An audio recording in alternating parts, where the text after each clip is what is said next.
Good morning! So, today is Saturday. It's my rest day. So, isang bad news yung na-receive ko this morning at one of my friend na-terminate daw siya, guys. So, usapang termination tayo, no? Kakarating niya lang last week. Then, nung una, sabi niya, mababait yung employer niya. Sabi ko, that's good news. So, mag-observe ka lang.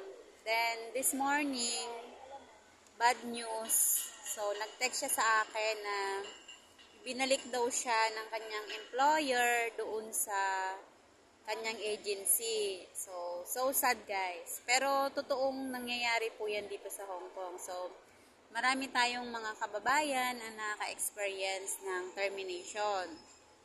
Kung hindi man termination is break contract. Kasi, yung isa kong friend, pauwi din dahil nag-break contract, hindi niya na rin kinaya yung kanyang alaga. So, karamihan naman dito, ganun yung case. Kung hindi sa employer, sa mga alaga na hindi nila makuha yung attitude ng bata. So, doon muna tayo sa aking classmate na na-terminate, guys. And now, waiting siya for interview daw. Sabi ko, galingan mo sa interview. Madali lang naman makakuha ng employer dito sa Hong Kong. So, i-guide naman kayo ng agency. So, nagulat lang ako kasi nga, bago pa lang, then, nagbigay na agad ng termination yung kanyang employer. Ang nilagay daw sa reason ng employer niya is financial problem.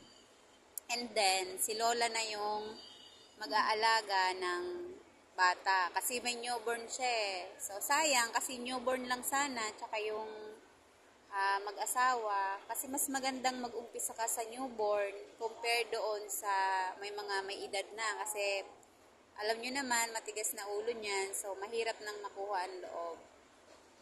So, nakakapanginayang lang, guys. Isang malungkot na katotohanan, pero kailangan nating malampasan yung mga ganyang pagsubok sa atin. And keep praying na makakuha siya ng bagong employer para makapag-stay ulit siya dito sa Hong Kong. So ayun, guys. Then, yung isa ko namang friend, ayun, pauwi na din. Dahil sa alaga niya, so hindi niya na daw kaya yung alaga niya. Mabait naman yung kanyang employer na babae at lalaki, kaso yun nga, yung alaga hindi niya siguro makuha ang loob. I think 4 months or 5 months na siguro siya or 3 months. So mga ganyan pa lang. So, uso po kasi talaga yan dito sa Hong Kong, termination. Pag hindi ka nagustuhan ng employer mo, so i-terminate ka talaga nila. So, kailangan mong gawin sa mga first day mo pa lang or first month. So, kailangan mo magpakita ng gilas. And last time, yung kabatch ko naman sa training center sa TESDA. So, kinumusta ko siya. Hindi rin siya okay. Then, 20 days lang din siya dito sa Hong Kong. So, ang masaklap kasi, kapag ikaw ang nag-break contract, so, wala kang masasahod. So, sila pa yung babayaran mo. Kasi ikaw yung nag-break. Depende kung sila yung nag-terminate sa'yo. So, ikaw babayaran ng employer. Pero kung ikaw ang nag-break, so, ikaw pa yung babayad sa kanila. Pero ibibili ka nila ng ticket para makabalik ka ng Pilipinas. So, ganun yung nangyayari dito, guys. Kaya kung kayo mag-a-apply dito sa Hong Kong, so, pag-isipan nyo ding mabuti kasi nga uso yung termination. So, hindi ko naman kayo pinapakaba, pero marami sa mga kababayan natin ang naka-experience ng ganyang case. So, kwento ko lang yung kabatch ko sa TESDA noon. So, tinanong ko siya, bakit ka nag-break? So, hindi niya na daw kinaya yung gutom at pagod. Mahirap kasi magtrabaho na gutom ka eh. Okay lang yung pagod eh. Kasi kahit pa paano, pag matutulog tayo sa gabi, makakapagpahinga tayo. Pero kapag pagkain na yung pinag-usapan, so nagugutom na tayo, katawan yung puhunan natin para makapagtrabaho. So, hindi pwede ang ganon.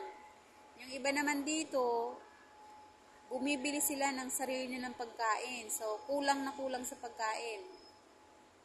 Kahit hindi binibigay yung kanilang food allowance, bumibili pa rin sila ng para sa kanila. Kasi nga, katawan natin yung nagtatrabaho para kumita. So, ano na lang, diskarte na lang para sa sarili. Tsaka kung paano din makatipid. Ay, naku guys, nakakalungkot. So, hindi ko lang ma-imagine na for 1 week, for 2 weeks, na pwede ka palang i-terminate ng employer mo. So, depende sa case. Possible na hindi ka nagustuhan or talagang kung talagang meron talaga silang financial problem. Parang di ko lang ma-imagine, no, na sobrang hirap ng pinagdaanan natin dun sa Pilipinas bago tayo makarating dito sa Hong Kong. Kasi ako guys, experience ko yan So, bago ako makarating dito, sobra yung pinagdaanan ko dyan. Bago mo maipasa yung TESDA, sariling sikap mo. Pag nag-aral ka sa TESDA, walang ibang tutulong sa'yo kundi sarili mo. Then, experience ko, nung nagtitesda ako guys, may sakit ako noon. So, hindi ko alam, may UTI na pala ako, no? Then, dapat hindi ako mag-a-attend ng assessment. Kasi, after mo ng training sa TESDA, isasalang ka nila sa assessment. So, sa assessment, yun na yung pinaka-final exam mo para makuha mo yung NC2. So, nilalagnat ako noon. Kaya, pumunta pa rin ako guys. Kasi pag hindi ako pumunta sa schedule na binigay nila sa akin, another payment na naman yun. So, saan na naman ako kukuha ng pambayad? Alam nyo naman na kapag nag-a-apply tayo, talagang magastos. So, talagang kailangan natin magsumikap. So, nandito na tayo. Kaya pagdating nyo sa Hong Kong guys, huwag nyo isipin yung termination term.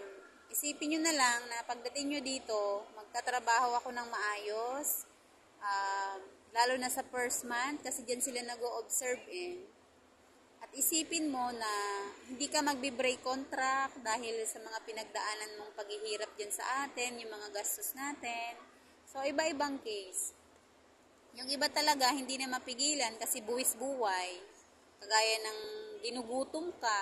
Sino ba naman ang gustong magtrabaho na gutom? So, wala naman, diga?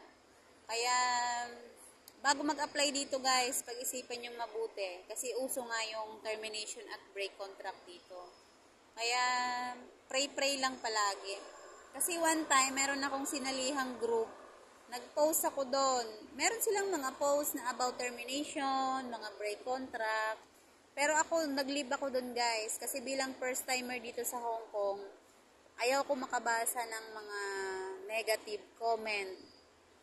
Nag-post kasi ako doon na marami akong nababasang termination and break contract. Sabi ko, buti na lang kahit papano yung amo ko mababait. So, may mga nagko-comment doon na sa una lang daw mababait yung mga employer.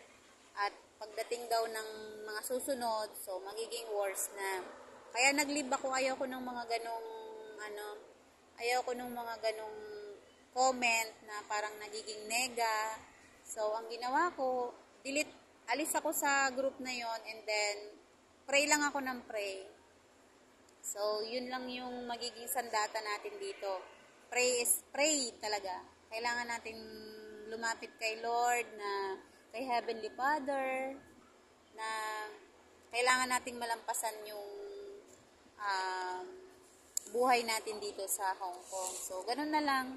Huwag na lang isipin yung mga termination, mga break contract. So, isipin na lang natin, nandito tayo para sa ating pamilya, para sa ating mga anak.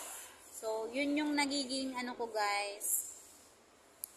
Parang yun yung kinakapitan ko bilang isang OFW dito sa Hong Kong na think positive. Ganun na lang palagi. So, ayan guys ha. So, nakakalungkot lang na nangyayari to. So, kaya ko lang na-share dahil para may idea kayo na uso nga yan dito, no, na pwedeng mangyari sa atin. or pwedeng mangyari sa kanila, yung mga ganun case. So, kailangan natin maging prepare. So, kapag nandito ka naman na, kapag nakapag-adjust ka na, so, mapifeel mo na yung kagandahan dito sa Hong Kong. So, ayun guys, thank you so much. Sana may nakuha kayong aral about sa termination. It's a sad reality, pero kailangan nating harapin. Okay? So, thank you so much to all my supporters. So, comment kayo guys kung ano pa yung gusto nyong i-topic. So, sikapin natin na makapag-share. So, ito, shinare ko lang sa inyo kasi naka-receive ako ng mga text about sa kanila. Okay? So, bye-bye! Thank you!